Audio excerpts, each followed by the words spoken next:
राधे राधे। मैं आचार्य राजीव शर्मा आपका अपने इस ब्लॉग में स्वागत करता हूँ। राधे राधे। मैं ज्योतिष आचार्य राखी शर्मा अपने इस आज के ब्लॉग में आपका बहुत बहुत स्वागत करती हूँ। आगे बढ़ने से पहले अगर आप हमारे चैनल पे नए हैं तो जल्दी से इसे सब्सक्राइब कीजिए और हमारी फैमिली का हिस्सा बनिए। बेल आइकॉन को जरूर प्रेस कीजिए जिससे आने वाली वीडियो की हर नोटिफिकेशन मिले आपको सबसे पहले। आज के पूरे वीडियो में कुछ भी अच्छा लगता है तो एक लाइक जरूर कीजिए और जो लोग हमारे साथ जुड़े हैं, हमारी फैमिली का हिस्सा बने हुए हैं, उनके प्यार और सपोर्ट के लिए हम उनका बहुत बहुत धन्यवाद करते हैं। देखिए, शास्त्रों के अनुसार और हमारे सनातन धर्म के अनुसार हमारी जो दिनचर्या होती है उसमें हर चीज का नियम बताए गए हैं कि सुबह के समय हमें क्या करना है और सूर्यास्त के समय हमें क्या करना है। और अगर व्यक्ति मतलब सुबह के समय या शाम के समय कुछ गलत कामों को कर देता है तो हमारे शास्त्रों के अनुसार ऐसा व्यक्ति हमेशा ही दरिद्र रहता है और उनके जीवन में सदा ही परेशानियां आती रहती हैं। तो देखिए, ये जो सूर्यास्त का समय, शाम का समय होता है, हमारे शास्त्रों में बहुत ही उत्तम समय बताया गया है जिसे हम गोधूली बेला भी कहते हैं। तो आज के ब्लॉग को हम ज्यादा लंबा नहीं करके आपको जल्दी से ये बता रहे हैं कि शाम के वक्त आपको ऐसे कोई काम, मतलब जो हम काम बता रहे हैं, ये हमारे शास्त्रों में बिल्कुल वर्जित बताए गए और बताया गया है कि कोई भी व्यक्ति अगर शाम के समय इन कामों को करता है तो माता लक्ष्मी उसके घर से सदा के लिए रूठ जाती है और उसका पूरा जीवन जो होता है वो परेशानियों से भर जाता है। तो आज के ब्लॉग को पूरा जरूर देखिए और देखिए कि वो कौन से 10 काम है जो शाम के वक्त हमारे शास्त्रों में वर्जित बताए गए हैं।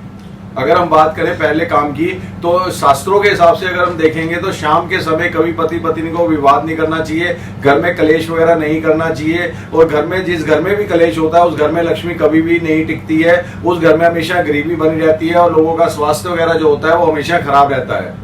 अगर हम बात करें आज के दूसरे कार्य की जो सूर्यास्त के समय वर्जित बताया गया है तो शास्त्रों के अनुसार सूर्यास्त के समय धन का लेन देन जो है वो हमारे शास्त्रों में वर्जित बताया गया है। और बताया गया है कि धन से संबंधित कोई भी जो कार्य है वो आपको शाम के समय नहीं करने हैं। ना ही आपने किसी को उधार देना है और ना ही आपने किसी से धन उधार लेना है। बताया गया है कि ऐसा जो भी व्यक्ति कोई करता है तो एक तो उसकी लक्ष्मी जो होती है वो सदा के लिए रूठ के चली जाती है और जो धन भी होता है वो उसके नुकसान होने के योग बहुत अधिक बढ़ जाते हैं।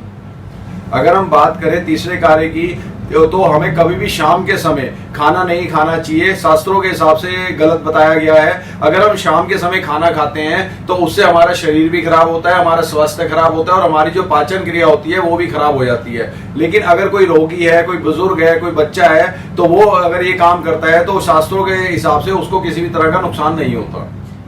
अगर हम बात करें आज के चौथे कार्य की जो हमारे शास्त्रों में वर्जित बताया गया है तो सूर्यास्त के समय हमें किसी भी भारी व्यक्ति को अपने घर से सुई या कैंची नहीं देनी चाहिए।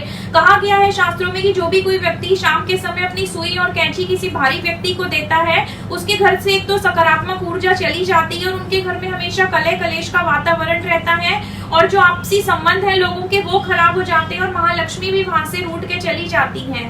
अगर हम बात करें पांचवें कार्य की तो शाम के समय कभी भी घर के अंदर झाड़ू नहीं लगाना चाहिए। जिस घर के अंदर झाड़ू लगता है शास्त्रों के अनुसार उस घर से महालक्ष्मी हमेशा के लिए रूठ के चली जाती हैं।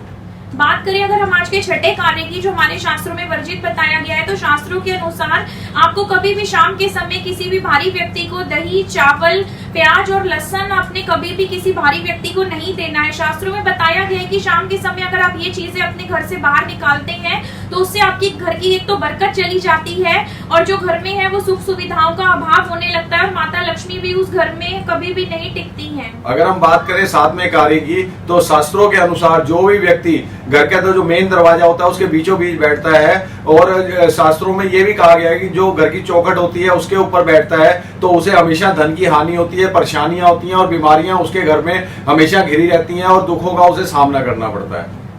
बात करें आज के हम आठवें कार्य की तो सूर्यास्त के समय शाम को सोना जो है वो हमारे शास्त्रों में बहुत वर्जित बताया गया है। बताया गया है कि जिस भी घर में शाम के समय अधिकतर व्यक्ति सोते रहते हैं वहां भी हमेशा दरिद्रता का वास रहता है और उस घर में सदा ही जो पैसा होता है वो दवाइयों पे और रोगों पे खर्च होता रहता है। इसलिए सूर्यास्त के समय सोना जो है बहुत ही वर्जित और गलत बताया गया है। लेकिन अगर कोई रोगी है, कोई वृद्ध है, कोई बालक है तो उनको शास्त्रों में इस नियम के अंतर्गत छूट भी दी गई है। अगर हम बात करें नौवें कार्य की तो शाम के समय घर के अंदर कभी भी अंधेरा नहीं रहना चाहिए। शास्त्रों के अनुसार बताया गया है कि जिस घर के अंदर अंधेरा रहता है वहां से महालक्ष्मी रूठ के चली जाती है और दुर्भाग्य उस घर का कभी भी साथ नहीं छोड़ता। बात करें हम अगर आज के 10वें कार्य की, तो शाम के वक्त नाखून काटना, बाल कटवाना और दाढ़ी बनाना और स्त्रियों का केश धोना जो है वो बहुत अशुभ बताया गया है। और शास्त्रों में बताया गया है कि ऐसे घर में जब शाम के समय जिस घर में ये कार्य किए जाते हैं तो वहाँ भी अक्सर लोग धनहीन रहते हैं और उस घर में भी सदा दरिद्रता रहती है और परेशानियां जो है वो कभी भी पीछा नहीं छोड़ती। अगर हम बात करें 11वें और अंतिम कार्य की, जिस घर के मंदिर के अंदर शाम के समय आरती नहीं होती या पूजा नहीं की जाती, धूप अगरबत्ती नहीं जलाई जाती, वहां भी कभी भी जो धन होता है उसकी कमी रहती है। महालक्ष्मी हमेशा वहां से नाराज होकर चली जाती है। उस घर के अंदर भी परेशानियां हमेशा बनी रहेंगी और आप देखेंगे उस घर में कभी भी सुख शांति आपको नहीं दिखाई देगी। देखिए, आज हमने अपनी तरफ से आपको 11 चीजें बताई हैं जो शास्त्रों में वर्जित बताई गई हैं। तो अगर आप इनमें से कोई भी गलती करते हैं तो टाइम रहते उसे सुधार लीजिए। हो सकता है आप एक भी गलती ना करते हो और आपके मित्र, परिवार या रिश्तेदारों में कोई व्यक्ति हो जो ऐसी गलतियां करते हो, तो आप ये वीडियो जरूर शेयर कीजिए। देखिए, आपके द्वारा अगर किसी का भला किया जाएगा तो उसका भी पूरा पुण्य आपको मिलेगा। तो हम टाइम के टाइम अपने हर व्लॉग्स में ऐसे नए नए उपाय और नई नई रेमेडीज लेके आते रहते हैं। तो जुड़े रहिए हमारे साथ, हमारी फैमिली का जल्दी से हिस्सा बनिए। पूरे वीडियो में कुछ भी अच्छा लगे तो एक लाइक जरूर कीजिए, चैनल को जल्दी से सब्सक्राइब कीजिए। आप सब सुखी रहे, संपन्न रहे, माता लक्ष्मी का आशीर्वाद आपके घर परिवार पर बना रहे, रोग बीमारियों से सभी की रक्षा हो, इसी कामना के साथ मुझे और आचार्य जी को आज्ञा दीजिए। मिलते हैं किसी अगले व्लॉग में किसी नए टॉपिक के साथ। तब तक के लिए राधे राधे, जय श्री कृष्णा, हर हर महादेव।